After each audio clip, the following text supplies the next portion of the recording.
आप सभी का हार्दिक स्वागत है आज के भगवत गीता क्लास में। आज हम समझने वाले हैं कि अपनी इंद्रियों को हम किस प्रकार नियंत्रित कर सकते हैं।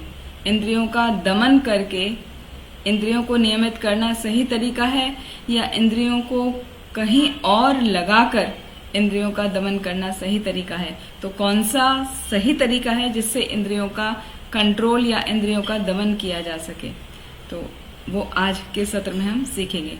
आइए अपने सत्र का शुरुआत करते हैं मंगलाचरण से। ओम अज्ञानतिमिरन्धस्य ज्ञानञ्जनाशलाकया चक्षुरुन्मीलितं येन तस्मै श्रीगुरवे नमः। श्रीचैतन्यमनोभीष्टं स्थापितं येन भूतले स्वयं रूप कदा मह्यं ददाति स्वपदान्तिकं। वन्देऽहं श्रीगुरो श्रीयुतपदकमलं श्रीगुरुं वैष्णवांश्च। श्रीरूपं साग्रजातं सहगण रघुनाथान्वितं तं सजीवं साद्वैतं सावधूतं परिजन सहितं कृष्ण चैतन्य देवं। श्री राधा कृष्ण पादान् सहगण ललिता श्री विशाखान्वितांश्च। हे कृष्ण करुणा सिंधो दीनबंधो जगत्पते गोपेश गोपिका कांत राधा कांत नमोस्तुते। तप्त कांचना गौरांगी राधे वृंदावनेश्वरी वृषभानुसुते देवी प्रणमामि हरिप्रिये। वाञ्छाकल्पतरुभ्यश्च कृपा सिन्धुभ्येव च पतितानां पावनेभ्यो वैष्णवेभ्यो नमो नमः।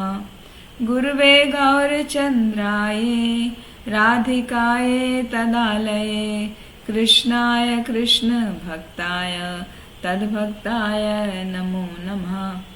मूकं करोति वाचालं पंगुं लंघयते गिरिं यत्कृपातमहं वन्दे श्रीगुरुदीनतारणं परमानन्दमाधवं श्रीचैतन्य ईश्वरम्। कृष्णाय वासुदेवाय देवकी नंदनाय च नन्दगोपकुमाराय गोविन्दाय नमो नमः। नमो विष्णुपादाय कृष्णपृष्ठाय भूतले श्रीमते भक्तिवेदांत स्वामिनिति नामिने। नमस्ते सारस्वते देवे गौरवाणी प्रचारिणे निर्विशेष शून्यवादी पाश्चात्य देशतारिणे। जय श्री कृष्ण चैतन्य प्रभु नित्यानंदा श्री अद्वैत गदाधर शिवासादि गौर भक्त वृंदा। हरे कृष्णा कृष्णा कृष्णा हरे हरे हरे राम राम राम हरे हरे। ओम नमो भगवते वासुदेवाय। ओम नमो भगवते वासुदेवाय।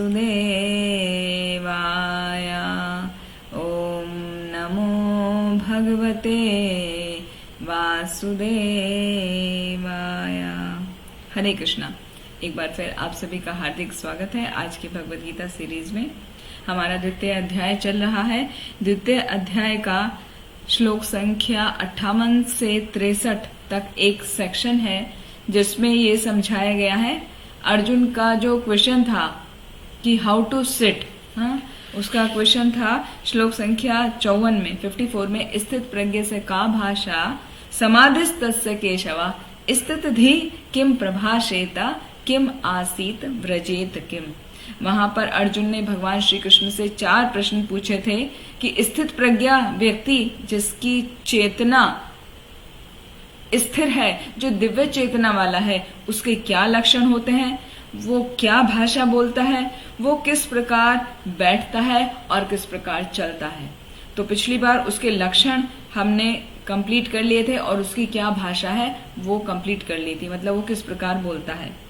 और जो तीसरा प्रश्न है किम आसीत, वो किस प्रकार बैठता है। बैठने से मतलब है कि वो विभिन्न विभिन्न परिस्थितियों में अपनी इंद्रियों को किस तरह कंट्रोल करता है।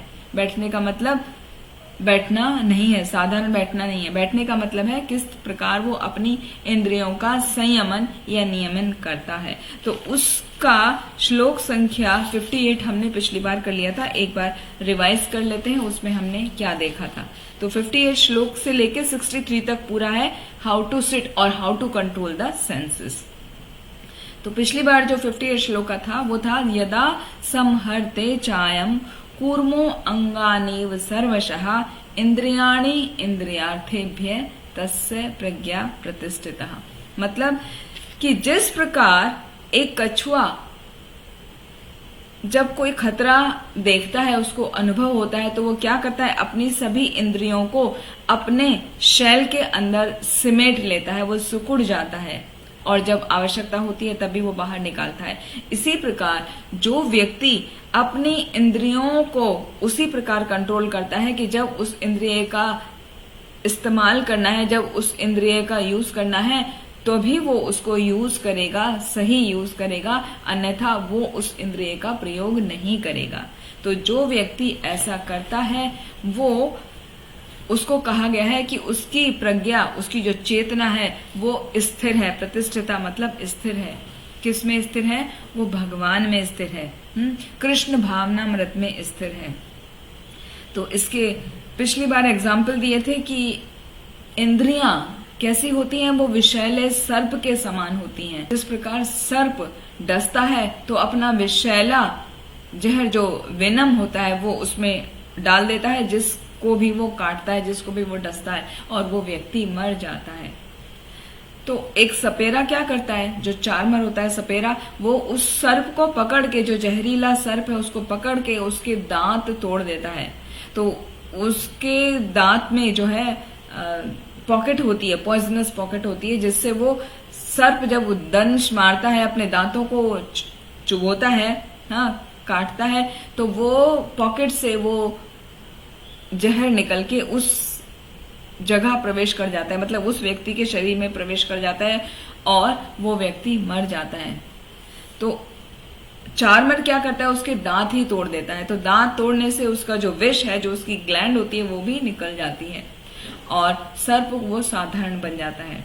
तो जिस प्रकार एक सपेरा सर्प के दांतों को तोड़कर उसको साधारण सर्प बना देता है, वो विषैला उसका असर खत्म हो जाता है, उसी प्रकार जिसकी बुद्धि या जिसकी चेतना भगवान में स्थित है, भगवान की सेवा में स्थिर है, वो अपने आपको किसी भी प्रकार की इंद्रिय तृप्ति में नहीं लगाता। वो आसानी से उनका नियमन कर पाता है, कंट्रोल कर पाता है, और उसके लिए बहुत सारे रूल्स एंड रेगुलेशंस हैं, डूज एंड डोंट्स, उनका वो पालन करता है।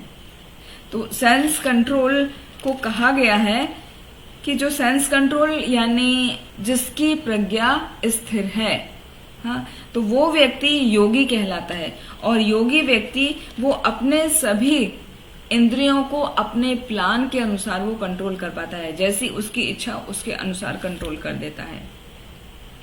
लेकिन जो कृष्ण भावना में लगा हुआ है, जो भगवान की सेवा में लगा होता है, वो स्थिति थोड़ी ऊंची है, क्योंकि आगे वाले श्लोक में आ रहा है कि किस प्रकार से एक योगी भी अपने इंद्रियों को नियंत्रित कर लेता है, या एक साधारण व्यक्ति भी अपनी इंद्रियों को नियंत्रित कर लेता है, लेकिन वो उनका नियमन कुछ ही समय के लिए करता है, अपनी इच्छा के अनुसार करता है, और उसकी इच्छा पूरी होने पर वो उसका नियमन फिर छोड़ देता है, मतलब उस पर कंट्रोल नहीं करता।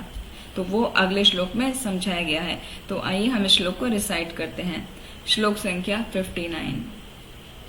विषया विनिवर्तन्ते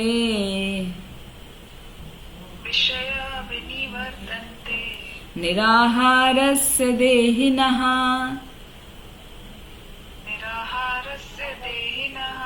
रसवर्जं रसोऽप्यस्य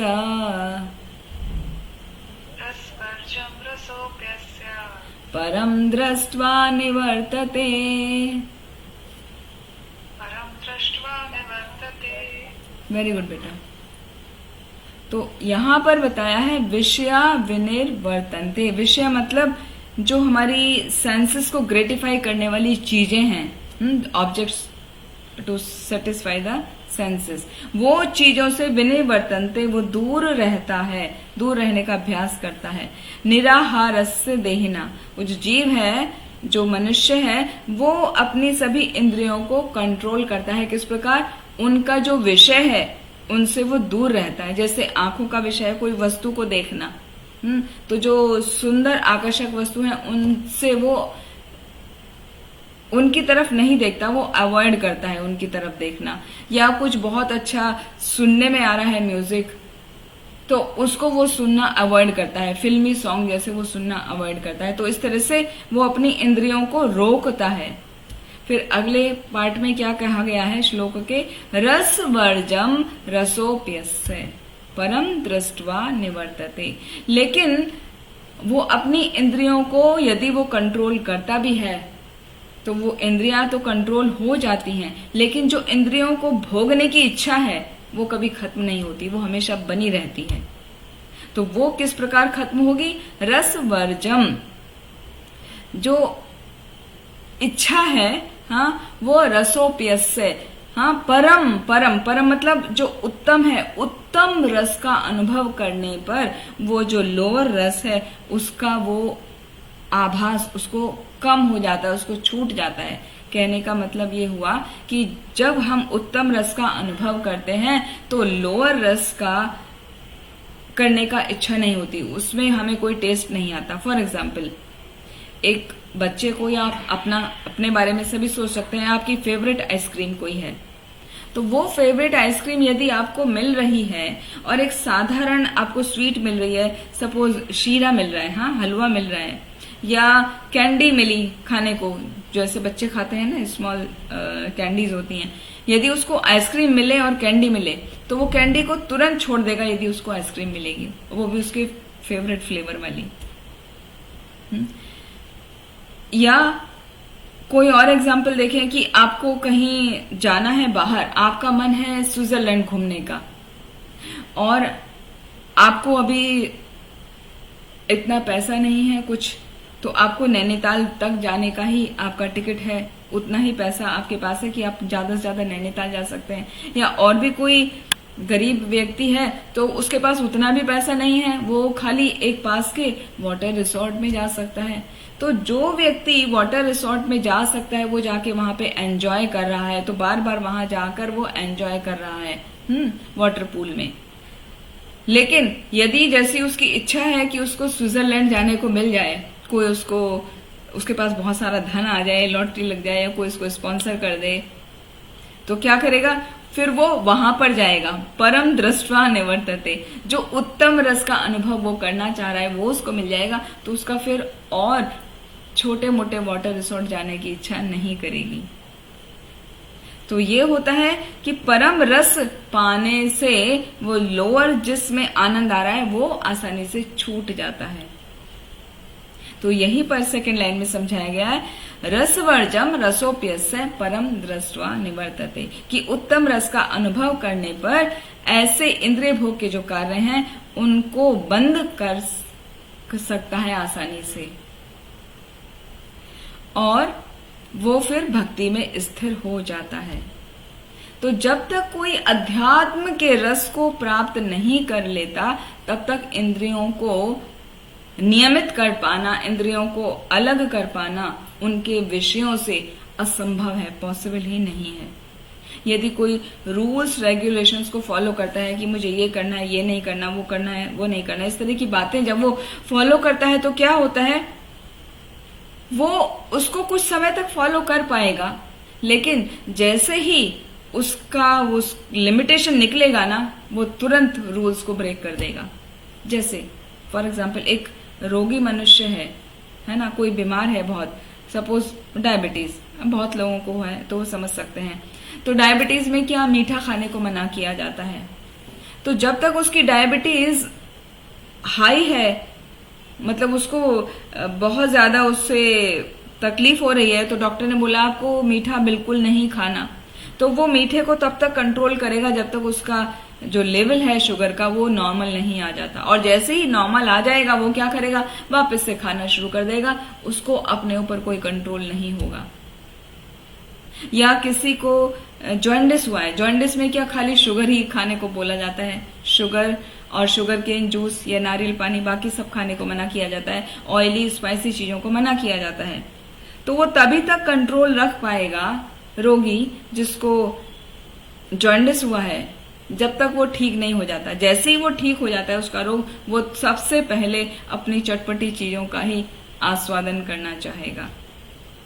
तो ये स्थिति होती है एक साधारण मनुष्य की, कि कोई भी अपना इंद्रियों को तो संयमित कर सकता है, लेकिन वो ज्यादा समय नहीं चल पाती। जैसे आप एकादशी का व्रत भी रख रहे हैं, तो जब तक आप उसमें कृष्ण भक्ति के रस में नहीं आते, तो एकादशी का व्रत आपको लगता है कितना बड़ा बर्डन है, ये दिन कैसे बीतेगा। जो भक्ति में है उनकी बात नहीं कर रहे हैं, जो कोशिश कर रहे हैं उनके लिए भी नहीं कह रहे हैं, जो अभी फॉलो करते ही नहीं और उनको कोई जबरदस्ती कहे कि आप एकादशी का उपवास करिए, तो उनको बहुत बड़ा भारी दिन लगता है कि एकादशी के दिन ना खाना इज रियली इम्पॉसिबल। लेकिन जब आप एकादशी का उपवास रखने लगते हैं, आपको कृष्ण भक्ति का आनंद आने लगता है, तो फिर एक दिन क्या अगले दिन भी आपको भले ही कुछ खाने को ना मिले, हालांकि पारण समय पे करते हैं, लेकिन यदि खाने को नहीं मिले तो भी वो विचलित नहीं होते, क्योंकि उनको कृष्ण भक्ति का रस मिल गया है। तो जब हम किसी उच्च रस का अनुभव कर लेते हैं, तो निम्न रस जो है वो आसानी से छूट जाता है। और ऐसे एग्जाम्पल शास्त्रों में भी वर्णन किया गया है। जैसे जो अष्टांग योगी होते हैं, अष्टांग योगी मतलब जो 8 प्रकार के अंग हैं योग के, वो हैं यम, नियम, आसन, प्राणायाम, प्रत्याहार, धारणा, ध्यान और समाधि। तो ये जो 8 स्टेप का योग किया जाता है, ये कहलाता है अष्टांग योग। तो जब कोई व्यक्ति अष्टांग योग के द्वारा अपनी इंद्रियों का नियमन कर लेता है, तो क्या वो हमेशा के लिए नियमन कर लेता है? क्या उसका कभी मन विचलित नहीं होता? आंसर है नहीं। इंद्रियां उसको हमेशा विचलित करती रहती हैं, चाहे वो कितना भी अपनी इंद्रियों को कंट्रोल कर ले। फॉर एग्जाम्पल, शास्त्रों में आता है विश्वामित्र जी ने बहुत समय तक तपस्या की, हजारों वर्ष तक विश्वामित्र मुनि ने तपस्या की। और जब मेनका को भेजा गया उनकी तपस्या तोड़ने के लिए, तो मेनका के पायल की झनकार सुनकर ही उन्होंने अपने नेत्र खोल दिए। वो कंट्रोल नहीं कर पाए अपनी सेंसेस को, जबकि हजारों वर्ष उन्होंने तपस्या की। और अगला उदाहरण आता है सौबरी मुनि का। जब सौबरी मुनि को पता चला कि इतना तपस्या करने के बावजूद विश्वामित्र की तपस्या भंग हो गई, मेनका के द्वारा, मेनका आई, अप्सरा आई, और उनके पायल की एंकलेट का जो बजे, नुपुर की आवाज, उससे ही उनकी तपस्या भंग हो गई। तो मैं ऐसी तपस्या नहीं करूंगा। तो वो उन्होंने क्या किया, सौबरी मुनि पानी के अंदर चले गए, यमुना रिवर में, और वहां उनको पूर्ण विश्वास था यहाँ पे तो कोई अप्सरा आ ही नहीं सकती, तो मेरी तपस्या भंग नहीं होगी, मैं पूर्ण रूप से तप करूंगा। लेकिन वहां पर भी उनकी तपस्या भंग हो गई। उन्होंने एक दिन देखा कि 2 मछलियां आपस में कॉपुलेशन का प्रोसेस कर रही हैं। तो उनको ऐसा करते देखकर सौबरी मुनि का मन विचलित हो गया। उनकी भी इच्छा हुई कि कैसे अपनी इंद्रियों को मैं तृप्त करूं, और वे पानी से बाहर आए और वहां पे जो उस समय राजा थे, राजा मानधाता, उनके पास गए। उनकी 50 पुत्रियां थीं और उनकी पुत्रियों से विवाह करने की बात किया मानधाता से। तो मानधाता ने देखा कि ये तो मुनि हैं, इतने तप यज्ञ करे हुए हैं, इनको नाराज करना अच्छी बात नहीं है, वो कोई श्राप दे देंगे। तो उन्होंने स्मार्टली बोला था कि आप ही चुन लीजिए आपको जिस पुत्री से विवाह करना है, मेरी 50 पुत्रियां हैं। तो सबने क्या किया था, सबने तुरंत देखकर बंदी कर लिया अपने दरवाजे, क्योंकि वो पानी के अंदर इतने ओल्ड हो गए थे, इतना सब, उनकी स्किन खराब हो गई थी, वाइट बियर्ड और सब, बहुत ही जर्जर शरीर उनका हो रहा था। तो उसको देखकर सभी पुत्रियों ने अपने अपने दरवाजे बंद कर लिए। किसी ने भी उनसे विवाह करने की इच्छा नहीं प्रकट की। तो उनको समझ आ गया कि मेरा शरीर ऐसा है, उसको देखकर कोई भी विवाह नहीं करेगा, कोई भी यंग गर्ल विवाह के लिए राजी नहीं होगी। फिर उन्होंने अपनी तपस्या के बल से अपने आप को एकदम यंग बना लिया, एकदम जवान के जैसा लुक उनका हो गया, वो यंग हो गए और वो इतने सुंदर, इतने खूबसूरत हो गए कि तब जब दोबारा वो उन 50 पुत्रियों के पास गए, 50 के पास नहीं, शुरू में तो 1-2 के पास ही गए, तो उनका वो रूप देखकर वो पुत्रियां खुद ही बोल पड़ी कि जो है मुझे आप ही से विवाह करना है, मुझे आप ही के जैसा वर चाहिए। और एक एक करके सभी 50 की 50 पुत्रियों ने कहा कि हमें आपसे ज्यादा अच्छा वर और कोई मिल ही नहीं सकता, तो मुझे आप ही से विवाह करना है। तो इस प्रकार सौबरी मुनि ने 50 पुत्रियों से, मानधाता की 50 पुत्रियों से विवाह कर लिया। और उसकी शुरुआत कहाँ हुई? तपस्या करने की। तपस्या भंग हो गई। तो ये जो स्टोरी हमने कोट की है वो ये बताने के लिए कि इंद्रियों को खाली कंट्रोल करने से, अष्टांग योग के द्वारा कि हम यम करेंगे, नियम करेंगे, प्राणायाम, प्रत्याहार, धारणा, ध्यान, समाधि, इन सब के द्वारा अपने इंद्रियों को हम कंट्रोल कर लेंगे? नहीं कर सकते। बड़े बड़े ऋषि मुनि कंट्रोल नहीं कर पाए इतनी बड़ी बड़ी तपस्या करके। तो उसका तरीका क्या है फिर? कैसे कंट्रोल करा जाए, कैसे नियमन करा जाए? रसो अपि अस्य परम दृष्ट्वा निवर्तते। परम दृष्टा, जो उत्कृष्ट चीजें हैं उनका जब उसे आस्वादन मिल जाता है तो ये इंद्रियों का जो सुख है वो बहुत ही तुच्छ है। तब वो इंद्रियों के सुख को भूल जाता है। और वो परम सुख ऐसा क्या है? वो कौन सा परम सुख है? वो है भगवान की सेवा करना, भगवान कृष्ण की भक्ति करना। वो ही हमारे जीवन का चरम लक्ष्य है, वो ही परम सुख है। हमारे आचार्य श्रील रामानुजाचार्य कहते हैं कि जिसने कृष्ण भावनामृत के पद पर प्रगति कर ली है और परम परमेश्वर भगवान श्री कृष्ण के सौंदर्य का आस्वादन कर लिया है, जो भगवान के सौंदर्य को देख के बहुत ही प्रसन्न हो जाता है, उन्हीं की सेवा करना चाहता है, उसके लिए जो इस जीवन की जड़ वस्तुएं हैं, भौतिक वस्तुएं, मेटीरियल थिंग्स हैं, उनसे उसका कुछ लेना देना नहीं रहता, उसकी उनके प्रति कोई रुचि नहीं रह जाती। जिसको भगवान के दर्शन पाके आनंद आ गया है, उस रस का आस्वादन जिसने कर लिया है। जैसे हनुमान जी का भी एग्जाम्पल आता है। हनुमान जी को कुछ नहीं सूझता, उन्हें केवल भगवान श्री राम की भक्ति ही करनी होती है। तो जहां पर भी भगवान की कथाओं का वर्णन होता है वहां पर हनुमान जी पहुंच जाते हैं। बहुत सुंदर श्लोक आता है ना, यत्र यत्र रघुनाथ कीर्तम तत्र तत्र कृतमस्तकांजलिम भ्राष्टवारी परिपूर्ण लोचनम मारुतिम नमत हरः साक्षकांतकम। अर्थात जहां जहां पर भी भगवान राम की कथाओं का चर्चा होती है, वर्णन होती है, वहां वहां पर हनुमान जी स्वयं पहुंच जाते हैं वो श्रवण करने के लिए। वो उसको प्रणाम करते हैं जो कथा का वाचन कर रहा होता है। उनकी आंखों में भगवान श्री राम के लीलाओं का वर्णन सुन के अश्रु आ जाते हैं और वो भगवान के भजन में ही मग्न हो जाते हैं, उन्हीं के चिंतन में वो मग्न हो जाते हैं। वो ऐसा क्यों है? क्योंकि वो ही सबसे ऊंचा सुख है, उससे बढ़कर कोई ऊंचा सुख नहीं है। इसको कहा गया है कि developing higher taste is the secret of success. जब हम हायर टेस्ट को पा लेते हैं तो हम सफलता आसानी से प्राप्त कर सकते हैं अपने इंद्रियों के नियमन पर, मतलब इंद्रियों को कंट्रोल कर सकते हैं हम हाई टेस्ट का आस्वादन करने पर। ठीक है, तो अभी अगला श्लोक लेते हैं।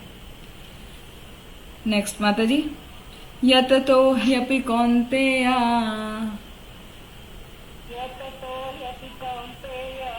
पुरुषस्य विपेश्चितः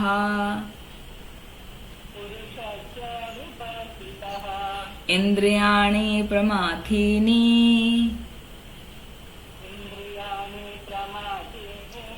हरन्ति प्रसभं मनः। थैंक यू माता जी। हरे कृष्ण। यततः ही अपि कौन्तेया, हे कुंती पुत्र, यततः जो प्रयत्न करता है, पुरुषस्य विपश्चितः, कौन सा, जिसकी बुद्धि जो है बहुत ही विद्वान है, जो बहुत ही विवेकवान है, विवेकशील है, ऐसा व्यक्ति जो प्रयत्न करता भी है। इंद्रियाणी प्रमाथीनी, क्या करने के लिए, जो इंद्रियां हैं 5 हमारी ज्ञान इंद्रियां, 5 हमारी कर्म इंद्रियां और 5 इंद्रियों के विषय। तो ये जो इंद्रियां हैं वो कैसी हैं, बहुत ही स्ट्रांग है, बहुत ही वेगवान है, बहुत ही प्रबल है, बहुत ही उत्तेजित करने वाली हैं। प्रमाथीनी हरंती प्रसभम मनः, प्रसभम मतलब वो बलपूर्वक उसकी सारी इंद्रियां उसको हर लेती हैं, मतलब उसको वश में कर लेती हैं। किसको, जो विद्वान पुरुष है उसकी भी इंद्रियां उसको कंट्रोल कर लेती हैं। तो इंद्रियों को नियमन करना इतना आसान नहीं है। जैसे अभी हमने देखा था विश्वामित्र का एग्जाम्पल, जो मेनका के एंकलेट के साउंड से ही उनकी तपस्या भंग हो गई, क्योंकि वो विषय भोग की तरफ आकर्षित हो गए। ऐसा ही एक और एग्जाम्पल आता है दुर्वासा मुनि का। दुर्वासा मुनि बहुत क्रोधित हो गए अम्बरीश महाराज के प्रति। वो पूरा डिटेल में हम स्टोरी सुन चुके हैं, एकदम शॉर्ट में बताएंगे कि अम्बरीश महाराज ने उपवास रखा था एकादशी का, उनको पारण करना था। उधर दुर्वासा मुनि आ गए उनकी परीक्षा के लिए, और दुर्वासा मुनि अपने 10,000 शिष्यों के साथ आए। तो उनको वो बोले कि उपवास का पारण करना है। जब वहां पर पहुंचे तो अम्बरीश महाराज ने कहा कि आप आए हैं तो आप प्रसाद पाके जाइए, द्वादशी लगने वाली है, उसका पारण भी हो जाएगा और आप प्रसाद पाके जाइए। तो पहले आप जाकर अपने गायत्री स्नान आदि से निवृत्त हो जाइए। तो वहां जाके वो तो बहुत समय लग गया और इधर पारण का समय निकला जा रहा है। तो अम्बरीश महाराज को बाकी सभी लोगों ने बोला, वहां पे जो विद्वान उपस्थित थे, कि आप जल ग्रहण कर लीजिए। जब आप पानी पी लेंगे तो उपवास का पारण भी हो जाएगा और वो कुछ ना खाने में ही काउंट रहेगा। मतलब आप ये उसमें नहीं आएंगे कि आपने अतिथि को देने से पहले खा लिया। लेकिन जब दुर्वासा मुनि को पता चला कि हमको खिलाने से पहले उन्होंने खुद खा लिया है, मतलब जल ग्रहण करके अपना पारण कर लिया है, तो वो बड़े क्रोधित हो गए और इतना ज्यादा क्रोध आ गया कि उन्होंने एक कृत्या उत्पन्न कर दी अम्बरीश महाराज को मारने के लिए, क्योंकि उन्हें क्रोध आ गया। हालांकि वो बहुत ही बड़े मुनि हैं, तपस्वी हैं दुर्वासा मुनि, लेकिन अपने वो क्रोध को कंट्रोल नहीं कर पाए। तो क्या किया, जब उन्होंने कृत्या उत्पन्न करी तो भगवान श्री कृष्ण ने अपना सुदर्शन चक्र भेज दिया दुर्वासा को मारने के लिए, कि किस प्रकार मेरे भक्त को परेशान कर रहा है। तो पहले कृत्या को मारा उस चक्र ने, और उसके बाद वो पीछे पीछे दुर्वासा मुनि के पीछे पीछे चल दिया। दुर्वासा मुनि भाग रहे हैं, सारे लोकों में, सभी लोकों में भाग रहे हैं। तो वो बहुत सुंदर कथा है, उसमें पूरा समय लग जाएगा यदि उसी को डिटेल में बताएंगे तो कहने का अर्थ है कि बड़े से बड़े ऋषि मुनि भी अपनी इंद्रियों पर कंट्रोल नहीं कर पाते।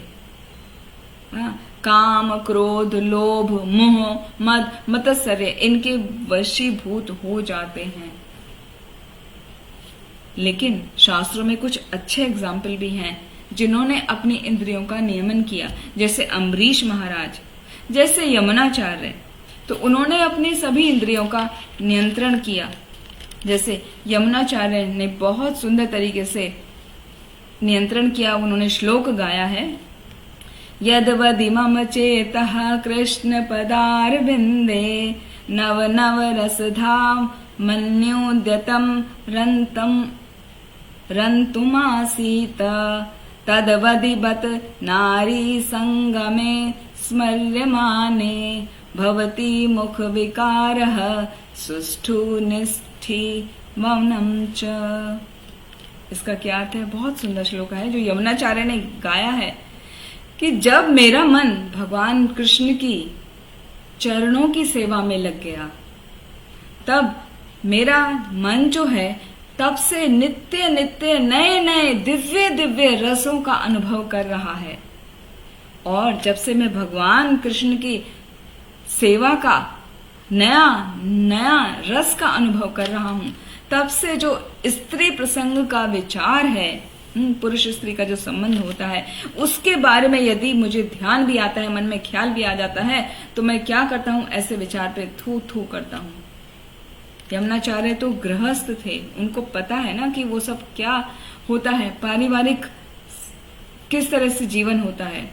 तो वो यहाँ पर अभी जब वो पूरे भक्त बन गए, कृष्ण भक्ति में आ गए पूर्ण रूप से, तो वो कह रहे हैं कि ऐसे विचार पे मैं थू थू करता हूं, क्योंकि दिव्य रस का अनुभव हो गया उनको, भगवान के चरणों की सेवा करने का रस उनको प्राप्त हो गया।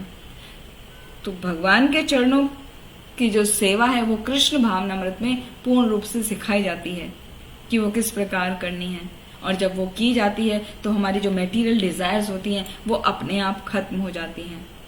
ये किस प्रकार खत्म होती है, जैसे कोई किसी को बहुत भूख लगी है, कोई भूखा है और उसको आप भरपूर मात्रा में भोजन दे दें तो उसकी भूख खत्म हो जाती है, तुष्टि पुष्टि एक साथ आती है। उसी प्रकार जब हमको मतलब जो जिसकी प्रज्ञा, जिसकी चेतना भगवान में स्थिर है, वो जब भगवान की सेवा में पूर्ण रूप से लग जाता है तो उसकी इंद्रियां इधर उधर नहीं चलती, उनका नियमन हो जाता है ऑटोमेटिकली। और यही सही तरीका है अपनी इंद्रियों को नियमन करने का। तो अपनी इंद्रियों को नियमन करने का सही तरीका है भगवान की दिव्य प्रेममयी सेवा में लगाना, अपने मन को भगवान के चरणों के प्रति समर्पित कर देना, भगवान के ही लिए हर कार्य को करना। और अम्बरीश महाराज ने बहुत सुंदर तरीके से उसको किया, वो अगले श्लोक में आ रहा है तो वहां पढ़ लेंगे। यहाँ पर एक और छोटा सा वृतांत बताते हैं। जैसे भीम को एक बार बकासुर का वध करने का मौका मिला। वो स्टोरी इस प्रकार है कि जब भीम अपने सभी भाइयों और कुंती माता के साथ जंगल में रह रहे थे तो वहां पर बकासुर नाम का एक राक्षस था जो अक्सर, उसने कंडीशन रखी हुई थी कि हफ्ते में एक दिन एक एक घर से एक एक मनुष्य का वो भोजन करता था। भोजन तो आता था साथ में और एक मनुष्य को भी वो खाता था। तो उस दिन जिस घर में वो रह रहे थे पांडव, उन्होंने शरण ली हुई थी, उस घर का नंबर था। तो क्या हुआ, वो लोग आपस में बात कर रहे थे कि कौन जाएगा आज, कौन उसका भोजन बनेगा। तो भी ये बातचीत भीम ने सुन ली। भीम ने कहा कि मैं जाऊंगा, तुम मत घबराओ। कि नहीं, तुम कैसे जाओगे, तुम तो हमारे मेहमान हो। कि नहीं नहीं, तुम्हें घबराने की आवश्यकता नहीं है, तुम बस भोजन की व्यवस्था करो, वो भोजन लेकर मैं जाऊंगा। तो जब वो भोजन लेके गए भीम, तो रास्ते भर खाते जा रहे हैं और जब तक वहां पहुंचे बकासुर के पास तो आधा तो खत्म हो गया था। फिर जब उस राक्षस ने देखा, बकासुर ने देखा कि अरे भीम तो ये मेरे लिए लेके आया, उसे तो नहीं पता ना कि ये भीम है, वो तो साधारण मनुष्य ही समझ रहे हैं। और वो तो साधारण नहीं है ना, वो तो हिडिम्ब राक्षस को मारा था भीम ने, वो तो बहुत बलशाली है, 10,000 हाथियों का बल है भीम में। तो जब बकासुर ने देखा कि वो उसका भोजन खा लिया तो उससे आक्रमण करने के लिए आया, तो भीम ने उसको मारा। तो भीम ने जब मारा एक घूसा तो वो बहुत दूर जाके गिरा। फिर वो उठ के आया, फिर बोला कि भैया आपने क्यों मेरा भोजन खाया, ये भोजन मेरा है। तो इतनी देर में जब तक वो उठ के आया और भी वो भीम लगातार खाए जा रहे। तो भीम की शक्ति बढ़ती जा रही है भोजन खा के और बकासुर को क्रोध आता जा रहा है। तो अंत में क्या हुआ, बकासुर को भीम ने मार गिराया और फिर वो अपने घर वापस आ गए। तो जिस प्रकार बकासुर को मारने के लिए भीम ने भोजन खाते गए अपनी शक्ति को बढ़ाते गए और उसको मार दिया, उसी तरह हमें अपनी कृष्ण भक्ति को निरंतर सुदृढ़ करते जाना चाहिए। निरंतर उसका जो पोषण है वो करना चाहिए, भगवान की सेवा करके, भगवान के नाम का जप करके। तब हम क्या करेंगे, तब हम पॉसिबल है कि आसानी से माया को भगा देंगे। जबकि माया से लड़ना, युद्ध करना आसान नहीं है, लेकिन जब हमारी चेतना फिक्स हो जाती है भगवान की सेवा में, तो भी यह हम आसानी से कर पाते हैं। तो यही अगले श्लोक में समझाया गया है कि अपनी चेतना को किस प्रकार हम फिक्स करेंगे कृष्ण चेतना में। दिव्य चेतना कैसे बनाएंगे हम अपनी चेतना को, साधारण चेतना को। तानी सर्वाणि संयम्य तानि सर्वाणि संयम्य गुड युक्त आसीत मत्परः आसीत् मत्परः वशे हि यस्येन्द्रियाणि यस्येन्द्रियाणि तस्य प्रज्ञा प्रतिष्ठिता। तस्य प्रज्ञा प्रतिष्ठिता। ओके गुड प्रभु। तानी सर्वाणी संयम्या, तानी माने वो सब, क्या किसकी बात हो रही है अभी? इंद्रियों की, हमारी सेंसेस की।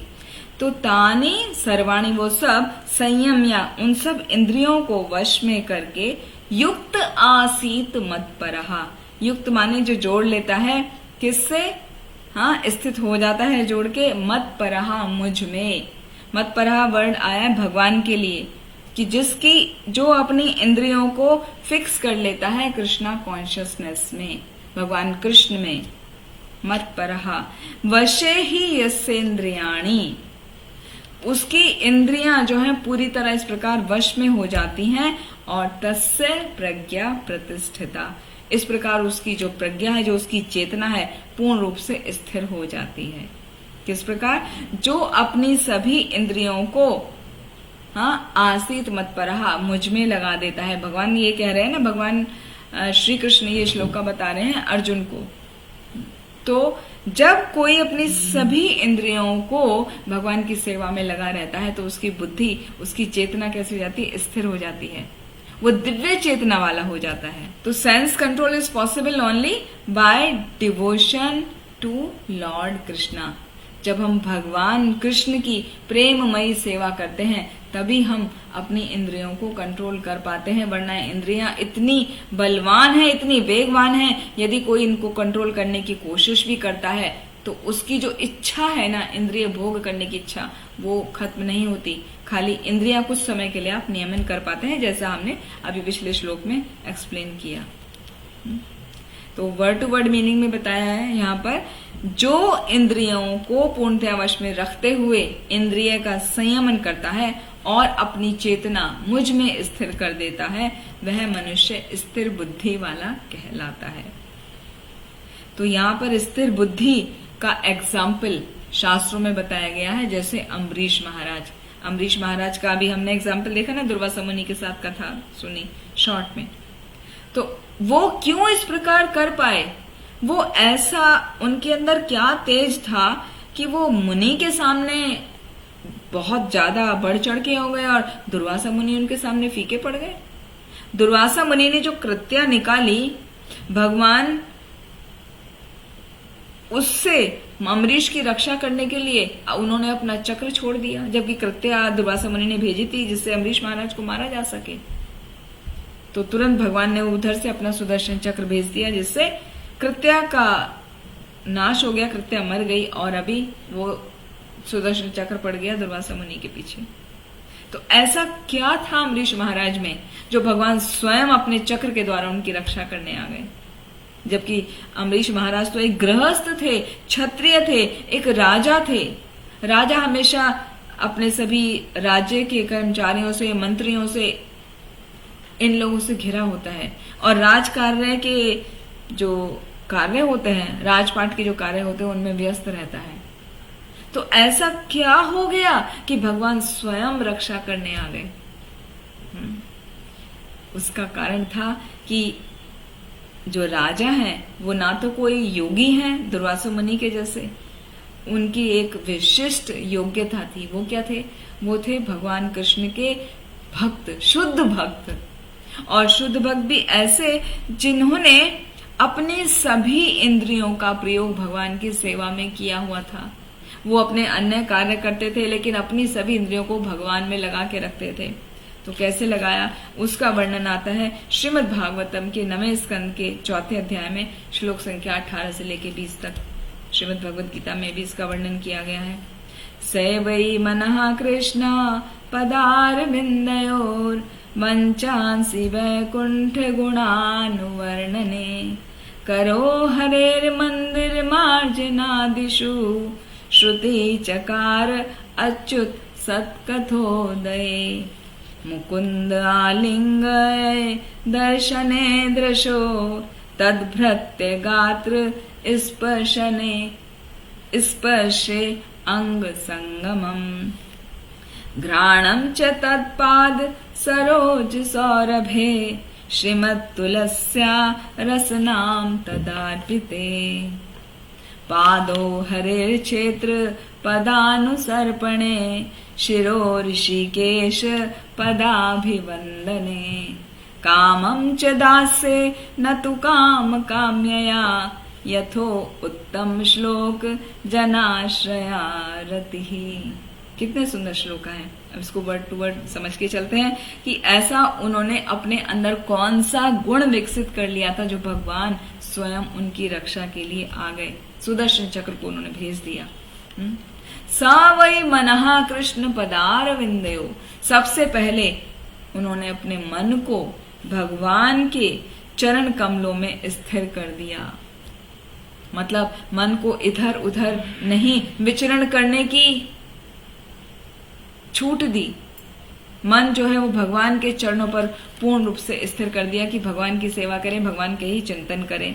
मन से हम चिंतन करते हैं ना, तो वो चिंतन भगवान का हो गया। फिर वांचांसी वैकुंठ गुणानुवर्णने। वांचांसी मतलब जो वाणी है, जो बोली है, वो वैकुंठ गुणानुवर्णने, जो भगवान का धाम है वैकुंठ, उस धाम की चर्चा करने में लगा दिया। वाणी से प्रजल्पा नहीं किया, वाणी से कुछ और व्यर्थ शब्द नहीं बोले।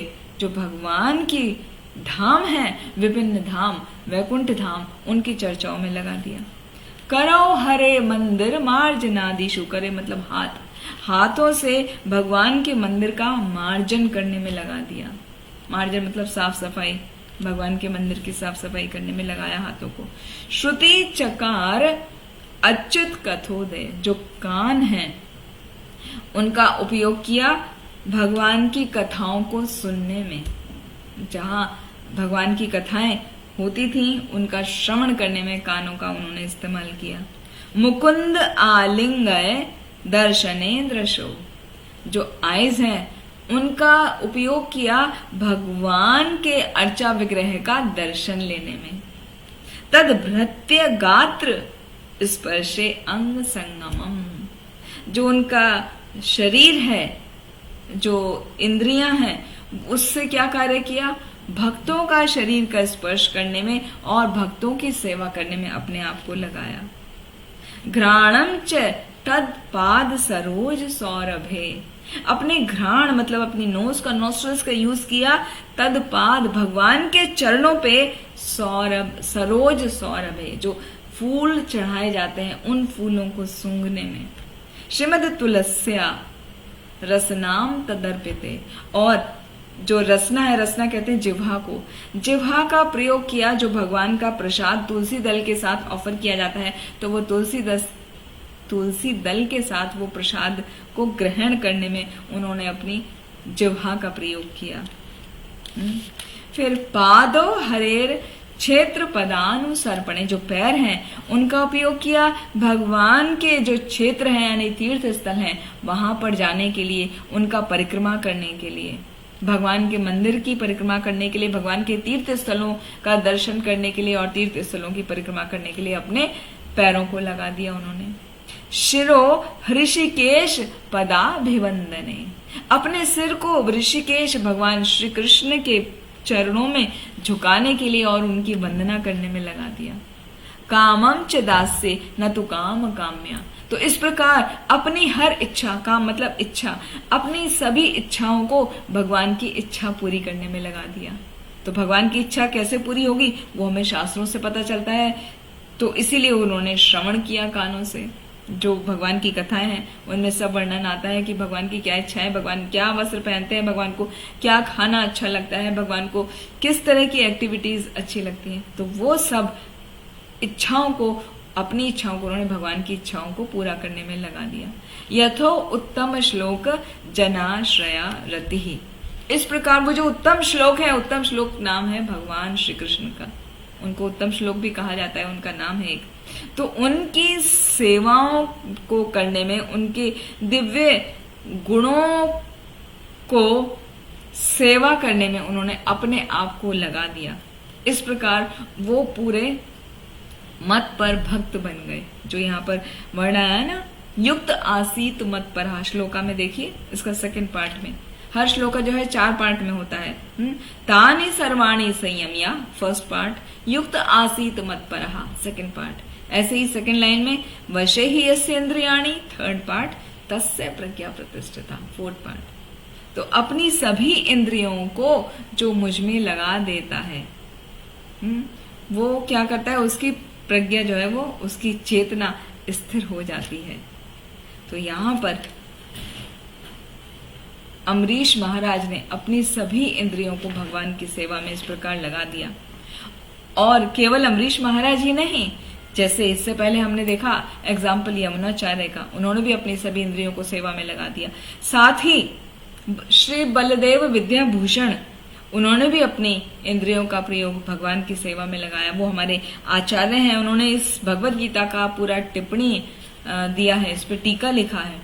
तो उनका कहना है, आचार्य बलदेव विद्याभूषण का मत परा का क्या मीनिंग है, मद भक्ति प्रभावेन सर्वेन्द्रिय विजय पूर्विका स्वात्म दृष्टि सुलभेति भावः, कि इंद्रियों को केवल और केवल कृष्ण भक्ति के द्वारा ही वश में किया जा सकता है, अन्यथा और कोई तरीका नहीं है। अन्यथा तो वही होगा जैसे डायबिटीज के मरीज का होता है, अभी हमने कंट्रोल किया और जब वो थोड़ा सा ठीक हो जाता है तो वापस से वो फिर खाने लगते हैं, क्योंकि इंद्रियों को कंट्रोल करना आसान नहीं। लेकिन जब हम भगवान की भक्ति में लग जाते हैं तो उनका नियमन आसानी से हो जाता है, और जो हमारी विभिन्न प्रकार की भौतिक इच्छाएं वो सब खत्म हो जाती हैं, अपने आप नष्ट हो जाती हैं भगवान की भक्ति करने से। कैसे? जैसे उदाहरण दिया गया है कि एक अग्नि लगी है, तो यदि किसी के घर में अग्नि लगी है, आग लगी है, तो अग्नि क्या करेगी, कमरे के अंदर जितनी भी वस्तु हैं वो सभी को जलाकर राख कर देगी। वो ये नहीं देखेगी कि मुझे इस पार्ट को नहीं जलाना है या उसको छोड़ देती हूँ। वहां कुछ भी रखा होगा A to Z सब कुछ जलकर राख हो जाएगा। तो जिस प्रकार अग्नि लगने पर कमरे की सभी वस्तु जल जाती है, कुछ नहीं बचती, उसी प्रकार भगवान विष्णु उस योगी के हृदय में रहते हैं।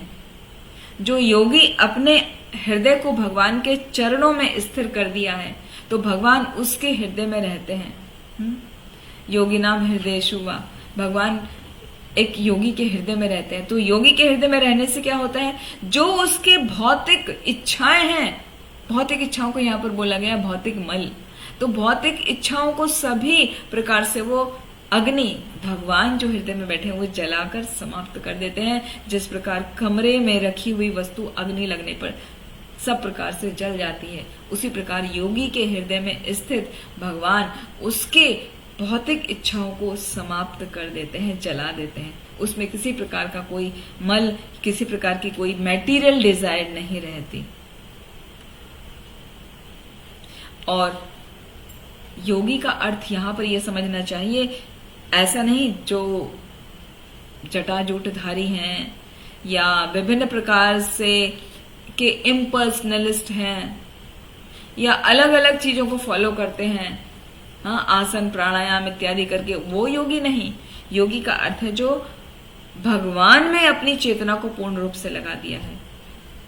क्योंकि यदि जिसने अपनी चेतना को भगवान में नहीं लगाया और वो अपने आप को योगी कह रहा है, तो ऐसा योगी भी अपनी इंद्रियों के कारण विचलित हो जाता है। जैसा हमने देखा विश्वामित्र, वो कम योगी है क्या? या सौबरी मुनि वो कम योगी है क्या? वो भी तो योगी पुरुष है ना, कि कितने कितने हजारों वर्ष तपस्या किए। तो वो योगी नहीं, योगी वो जिसने अपनी चेतना को पूर्ण रूप से कृष्ण भक्ति में लगा दिया है। तो उस योगी के हृदय में भगवान कृष्ण स्वयं अग्नि की तरह प्रकाशित होते हैं और उसकी सभी मैटीरियल डिजायर को जलाकर राख कर देते हैं। तो इस प्रकार वो हमारी जितनी भी इच्छाएं हैं, जब सब जल जाती हैं तो हम पूर्ण शुद्ध होकर भगवान की भक्ति में लग पाते हैं। तभी हम पूर्ण प्रज्ञ कहलाते हैं या कहला सकते हैं। अन्यथा क्या होगी, हमारी इच्छाएं तो मृग मरीचिका की तरह, मिरेज की तरह होती हैं। जैसे मिरेज में क्या होता है, आप गर्मी के समय में देखो, रोड पर आप चलो तो दूर रोड पे आपको लगेगा कि वहां पर पानी है, जबकि आप पास जाओ तो लगता है अरे ये तो पानी नहीं है। वो क्या, सन रेज की वजह से वो वहां की रोड जो उतना रिफ्लेक्ट होती है, वो वाटर जैसा फील होता है।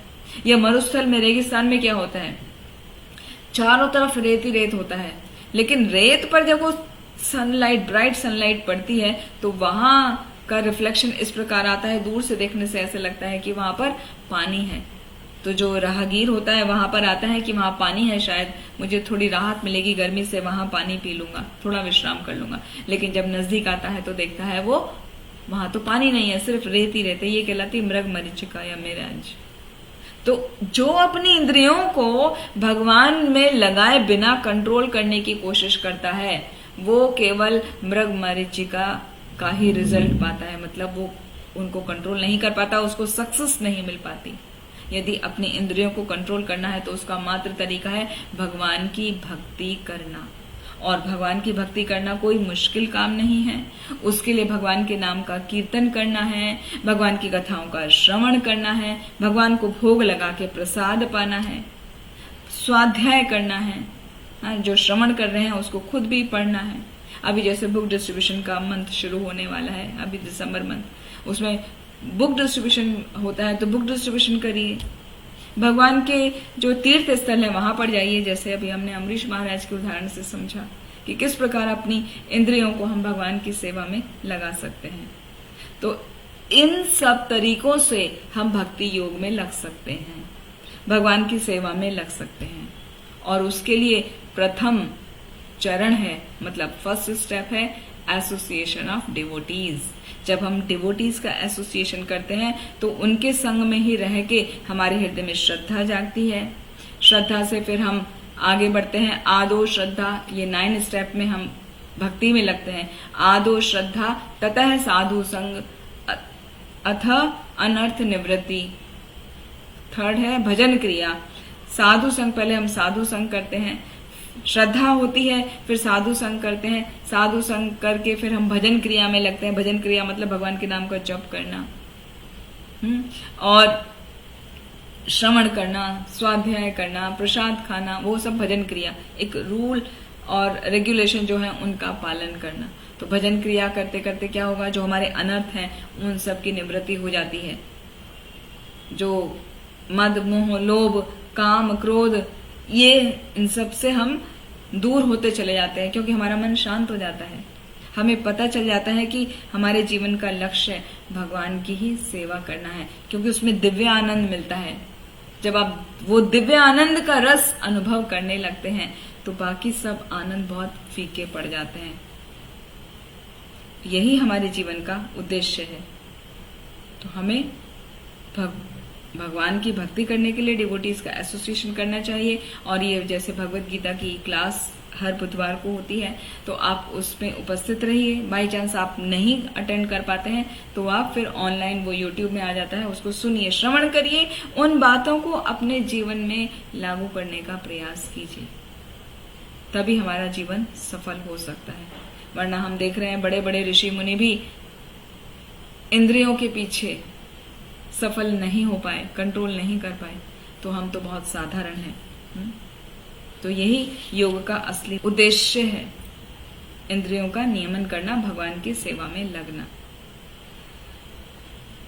अगले सत्र में देखेंगे हम कि किस प्रकार ये इंद्रियां हमें काम, क्रोध, लोभ, मोह इत्यादि में आसक्त कर देती हैं, और कैसे एक एक स्टेप करके हम नीचे आते चले जाते हैं और हमारा फाइनली क्या हो जाता है, पतन हो जाता है।